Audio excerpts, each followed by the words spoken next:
बहुत समय पहले की बात है। एक घने जंगल में एक शेर रहता था। उसका नाम था सिंहराज। सिंहराज जंगल का सबसे ताकतवर और शाही जानवर था। सभी जानवर उसकी ताकत से डरते थे, लेकिन वह अकेला और उदास रहता था। उसे किसी से दोस्ती करने का मन नहीं करता था, क्योंकि उसे लगता था कि उसकी ताकत के कारण कोई भी जानवर उसके साथ दोस्ती नहीं करना चाहता। एक दिन सिंहराज जंगल के किनारे पर घूम रहा था कि उसने देखा कि एक छोटा सा मेंढक टिंकू बगुले के पास बैठा हुआ है और हंस रहा है। टिंकू बहुत ही खुशमिजाज था और उसने सिंहराज को देखा तो वह हंसी रोक नहीं पाया। सिंहराज गुस्से में बोला, क्या तुम मुझ पर हंस रहे हो? टिंकू डरते हुए बोला, नहीं महाराज, मैं तो बस खुशी से हंसी निकाल रहा था।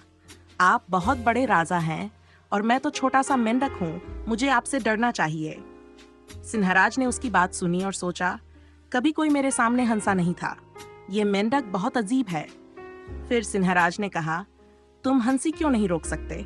टिंकू हंसते हुए बोला, महाराज, मैं खुशी से हंसी नहीं रोक पाता, क्योंकि मैं जानता हूँ कि किसी भी हाल में खुशी हमारी सबसे बड़ी ताकत होती है। सिंहराज थोड़ा हैरान हुआ, तुम खुश कैसे रह सकते हो जब तुम जानते हो कि तुम एक छोटे से मेंढक हो और मैं सबसे ताकतवर शेर हूँ? टिंकू ने कहा, मुझे अपनी स्थिति से कोई फर्क नहीं पड़ता, क्योंकि मुझे यह पता है कि असली ताकत अंदर से आती है और सबसे बड़ा गुण है खुश रहना। यह सुनकर सिंहराज थोड़ी देर के लिए चुप हो गया। उसे टिंकू की बातों पर ध्यान देना पड़ा। फिर सिंहराज ने सोचा, मुझे अपनी ताकत के अलावा और भी कुछ सीखने की जरूरत है। उस दिन के बाद सिंहराज और टिंकू अच्छे दोस्त बन गए। सिंहराज ने अपनी उदासी और गुस्से को छोड़ दिया और खुशी से रहने की कोशिश की।